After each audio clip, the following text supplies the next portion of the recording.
नमः संस्कृताय। प्यारे बच्चों, आज के इस वीडियो में चर्चा करेंगे चैप्टर 5 भारत महिमा पाठ के बारे में। आइए बिना समय को नष्ट किए हुए अपने पाठ पर आते हैं। पंचम पाठ है भारत महिमा, अर्थात भारत देश की महिमा का बखान किया गया है, वर्णन किया गया है और हम सभी भारतवासी हैं और अपने भारत के संदर्भ में जानना बेहद आवश्यक है। देखिए, बताया गया है कि अस्माकं देश भारतवर्षमिति कथ्यते, हमारे देश को भारतवर्ष कहा जाता है। अस्य महिमा सर्वत्र गीयते, इसकी महिमा सभी जगह गाई जाती है, अर्थात भारत देश की महिमा का गान सभी जगह किया जाता है। पाठेऽस्मिन् विष्णु पुराणात् भागवत पुराणात् च, अर्थात इस पाठ में जो पाठ आज पढ़ने जा रहे हैं, इस पंचम पाठ में भारत महिमा पाठ में विष्णु पुराण और भागवत पुराण का प्रथमम द्वितीयम च क्रमशः पद्यम गृहीतमस्ति, यानी इसमें जो पहला वाला जो पद्य दिया गया है ये विष्णु पुराण का पद्य है और आप सही पुस्तक में देखेंगे, और दूसरा जो पद्य दिया गया है यह भागवत पुराण का है। पहला विष्णु पुराण का, दूसरा भागवत पुराण का है। और इसके अलावे अवशिष्टानी पद्यानध्यक्षेण निर्मीय प्रस्तावितानी, और इसके अलावे जो पद्य हैं ये सब के सब जो पुस्तक लिखने वाली जो कमेटी है, जो अध्यक्ष महोदय लोग हैं, वो सब के सब उन्होंने इस चीज को लिखा है।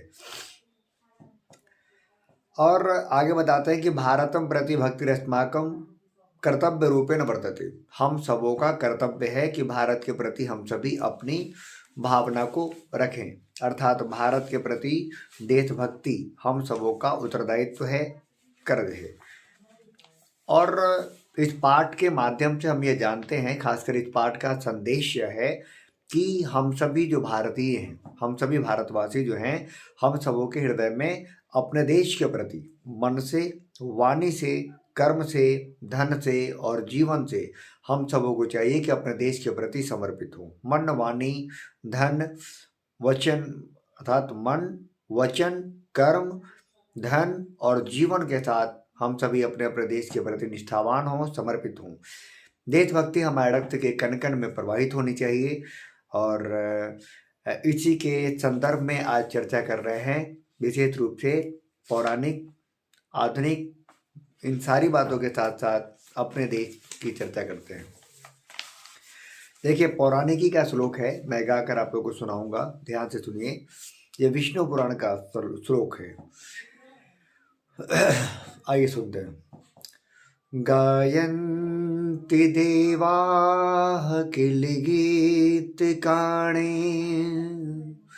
धन्यास्तु ते भारत भूमि भागे, स्वर्गा पवर्गास्पदि मार्गे भूते, भवन्ति भूयः पुरुषा सुरत्वात्।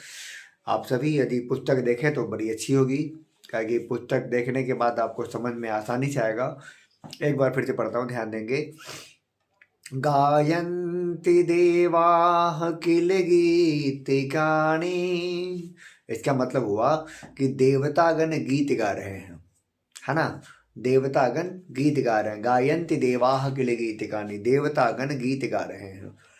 क्या गा रहे हैं भाई? तो कहते हैं कि देवतागण गा रहे हैं क्या? तो गीत गा रहे हैं। क्या गा रहे हैं गीत में? कहते हैं धन्यास्तु ते भारत भूमि भागे, वे लोग धन्य हैं जिनका जन्म भारत की धरती पर हुआ है, अर्थात हम आप सभी भारतवासी धन्य हैं, धन्यवाद के योग्य हैं कि हम सबों का जन्म भारत की धरती पर हुआ है। क्यों?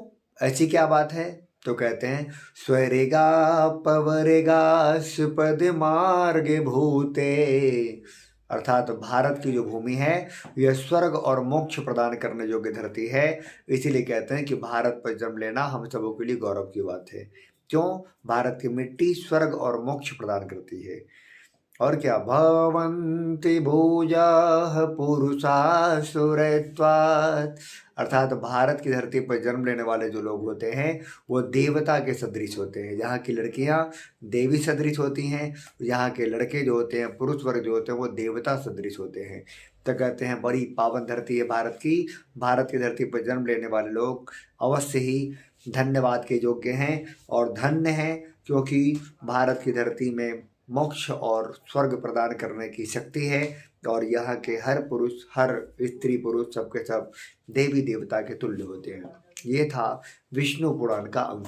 अब आगे चलते हैं। आगे दिया है, अहो अमीशां किम कारिशोभणं प्रसन्न एषां स्वीदूत स्वयंवरी जैरिजन्म लब्धं ऋषो भारताजिरे मुकुंद सेवोपैकं स्पृहाहीनः। अभिप्राय है कि देवतागण कह रहे हैं कि अरे वाह, धरती पर भगवान के द्वारा, श्री हरि के द्वारा, विष्णु भगवान के द्वारा कितना सुंदर कार्य किया गया है। यह श्रीमद् भागवत का वचन है कि भगवान श्री हरि विष्णु के द्वारा कितना सुंदर कार्य किया गया है। क्या? तो बताते हैं कि भगवान की भी इच्छा है धरती पर जन्म लेने की। तो क्या कहते हैं? क्योंकि धरती पर ही भगवान विष्णु की सेवा का अवसर मिल पाता है। इसे देवी देवताओं की भी इच्छा रहती है कि मैं भी भारत की धरती पर अवतरित हूँ, जन्म लूँ, क्योंकि श्री हरि की सेवा के योग्य बनने के लिए सभी देवी देवता भी धरती पर आते हैं। भगवान विष्णु तो अवतार ग्रहण करते हैं, इनके साथ साथ अन्य देवी देवता भी धरती पर अवतरित होते हैं भगवान का दर्शन करने के लिए। तो ये तो हो गया पौराणिकी का। एक पहले जो बताया वो विष्णु पुराण का था, अब ये है भागवत पुराण का।